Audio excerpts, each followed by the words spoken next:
A lot of us have a preconceived idea of what an incarcerated person is. And what I've learned is that there are a lot of us in our churches, in companies, that recognize these are children of God. These are people of worth and value, and we want to invest in that. We want to recognize that. We just find ourselves coming along people as they meet barriers and just be advocates for them. This is Reba Collins, All-In Community Consultant, and you're listening to the All-In Community Podcast. All-In Community is an initiative of the West Ohio Conference to train, equip, connect, and resource our local churches to be bodies of Christ that embrace our neighbors who have been affected by crime or incarceration. On today's podcast, we're going to be talking to Chris Money and Tom Deuber of Kindway EMBARK. Kindway EMBARK is an innovative, faith-based prison reentry program that helps men from Marion Correctional and women from the Ohio Reformatory for Women transition back to the Columbus metro area. Kindway also is one of West Ohio's advanced special organizations and is a partner with All-In Community for the 30 for 30 pilot program. Today, we will be talking about how churches and communities can work together to foster successful transitions from incarceration to communities. Welcome, Chris and Tom. I'm so excited to have you both here today. Oh, it's a pleasure to be here. Thanks for the opportunity. My name is Tom Deuber, and I am the Director of Job Development for Kindway and a member of Reynoldsburg United Methodist Church, which is one of the 30 for 30 churches. Happy to be here, Reba. My name is Chris Money, and I'm the Executive Director of Kindway. So Kindway may be familiar to our Columbus-based listeners because many of Kindway's mentors, which we call navigators, are from United Methodist churches, which really isn't a surprise because both of you are United Methodist members, correct? That's right. Absolutely. So Kindway actually started from ministry at Reynoldsburg. Chris, would you just briefly tell us that story, because it truly is a God story? I'd be happy to. I served as the warden at the Marion Correctional Institute for 10 years, and during that time, Reynoldsburg United Methodist had a large number of prison ministry volunteers in a ministry called Kairos, and so I got to know them very well over time. At some point, they went and discuss with their pastor their passion to work with men that are transitioning out of prison. Kairos serves those folks that are incarcerated inside, but really is not permitted to have contact with people post-release. So there was this gap. And so they the church formed a nonprofit to do a couple of things, not only look at prison ministry and transition, but also to run the free store, the Shepherd's Place. I joined that team, and when I joined the team when I retired from state government, we formed a design team that's designed what today is called EMBARK. And Tom worked with us on that team, as well as some other Kairos volunteers, 3 ex-offenders who had successfully transitioned, some prison officials, and so we prayed and sat around a table and designed what today is EMBARK. Tom, you were there from the very beginning when Kindway was just a burden placed on the heart of prison ministry volunteers at Reynoldsburg. Tell us a little bit about that journey. There was a huge gap between when we first thought about what we needed to be doing and when this actually came to fruition. It was a number of Kairos volunteers that really were responding out of broken hearts. We would develop relationship with these men inside. We would see life transformation in them. We would see them return to society and see them struggle so hard. And it broke our hearts. And so there were a number of us that said, what can we do to reach out to them? And that was part of what Chris was describing is what we originally started. And it spun its wheels, really. And, God's timing is always perfect. It wasn't until God brought us, Chris, into the role of executive director that we were actually able to gain traction, to put a plan in place and to really get started.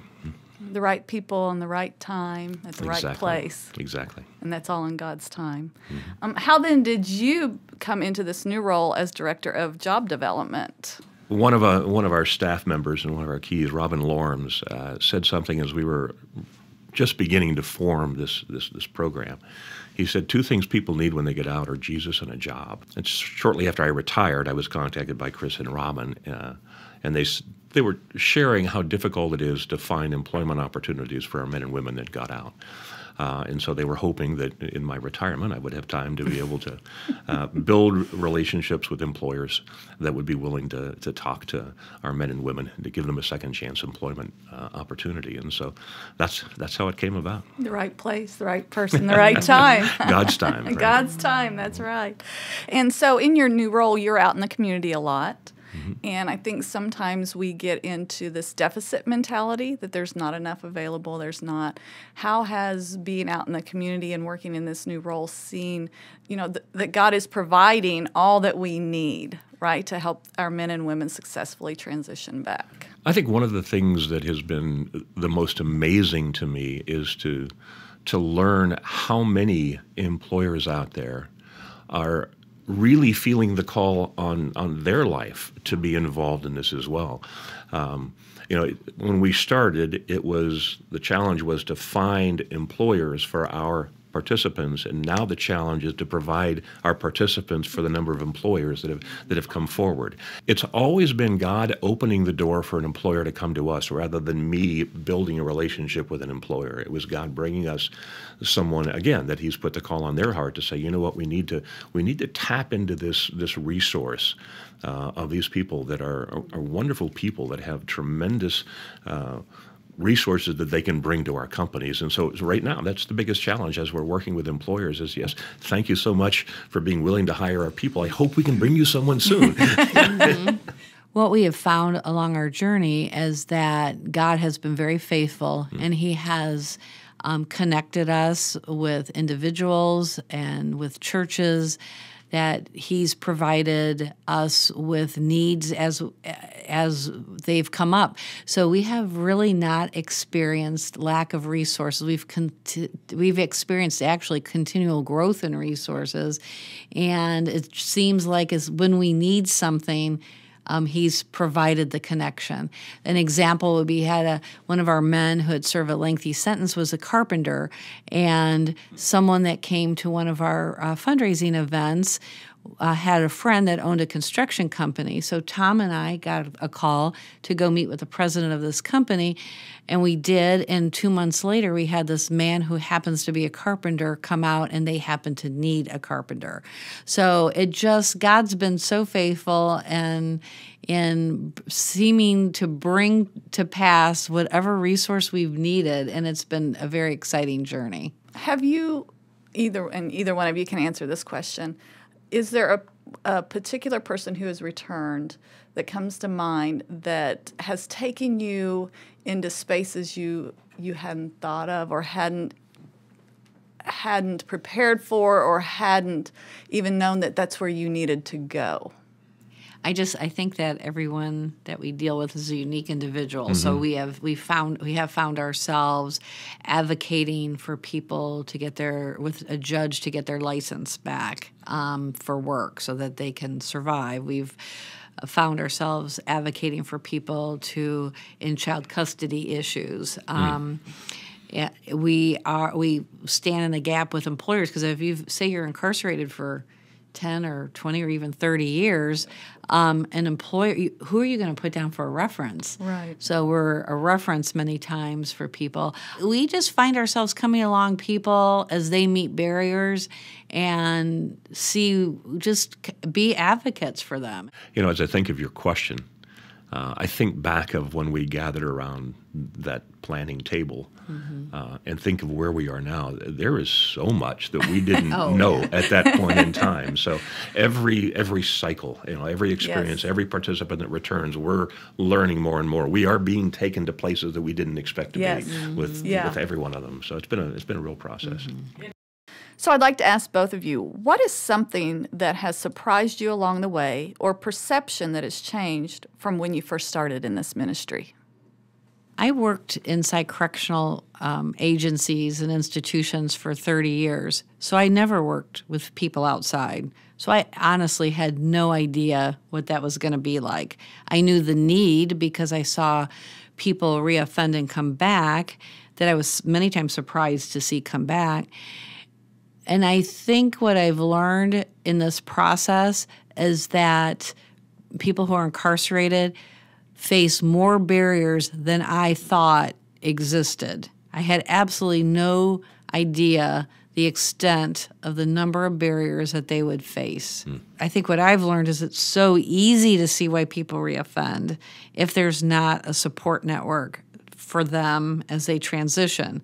I would see people leave, both when I served as warden at the Ohio Reformatory for Women and Marion. I would wish people well as they were walking out the door, and I would ask them, what's your plan? Yeah. And I'd say about half the time, or a part of a significant number of times, it would be a blank stare. They literally didn't know where they were going to sleep that night. It wasn't until really working on the other side of the fence that I got to walk with them, and that we get to walk with them as they're facing their barriers, and we get to do it together. And I think where times I sometimes I wonder where they would be without somebody who's doing this with them. I think one thing that has kind of opened my eyes or surprised me is, I think a lot of us have a preconceived idea of what an incarcerated person is. And what I've learned is that there are a lot of us in our churches, in companies, that recognize these are children of God. These are people of worth and value, and we want to invest in that. We want to recognize that. So, to me, the joy has been changing from my original part of my role of director of job development, of trying to identify employers, is to now I'm receiving calls from employers saying we want to be a part of your program, and so that has been a surprise. Wow. If someone wanted to experience the Kindway community, how can they do that? Somebody from the outside. Yeah, we have reunions, and we have them 6 times a year, so every other month. Our home church for that is Bethel United Methodist Church.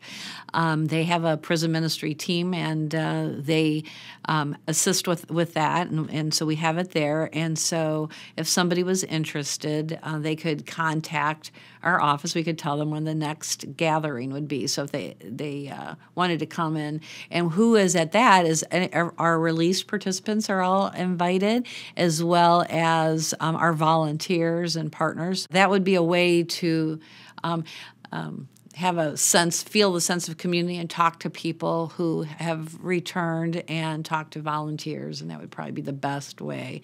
We can talk about the program all we want, but when right. When guests get to experience one-on-one with our participants, whether they're still inside or whether they've returned, that's when the heart begins to change. Well, I would love to. I guess I will thank both of you for coming. You have given us a lot to think about and reflect on in not only this journey with folks, but our own personal journeys and in community as well. So I just invite our podcast listeners to join us for our 4th All in Community podcast. We will welcome Mike Davis, the Bureau Chief for the Ohio Department of Rehabilitation and Correction, Office of Reentry. Mike and I will begin the conversation about the special relationship All in Community has with the state's efforts in reentry and rehabilitation, and why it is that the state invites faith communities to have active presence in our prisons and community reentry efforts. You won't want to miss that podcast. I would just like to, either one of you have any final thoughts? And I also wanted to put a plug in for Kindway. Oh yeah. Kindway. Oh yeah. Kindway. It is a great way to support Kindway. If you have a church festival coming up or something where you are interested in having a table of Kindway come, it's a great fundraising opportunity. And having said that, either one of you have any final thoughts? I just really appreciate our relationships with our 30 for 30 churches. And there are several now that we're involved in, 7. And it's been wonderful to incorporate navigators on our teams, and they have been very instrumental in successfully transitioning men and women out. So that's been a wonderful partnership for us. Yeah, it's been a wonderful partnership for us too. And I just want to thank you for the opportunity to be able to talk about Kindway and EMBARK, and also just to tell a little bit about the process of being a navigator, that opportunity to be able to meet our men and women while they're inside during that year of programming before they get out, and then to walk with them on the outside. I think, as we continue to grow, there's going to be a continuing need for navigators. So, not only from our 30 for 30 churches, but others that are interested in being a part of this journey. That's a perfect opportunity for them. It's a great first step into ministry. It is, absolutely. Absolutely. Well, thank you both very much. Thanks, Reba. All right. Thank you. Thanks.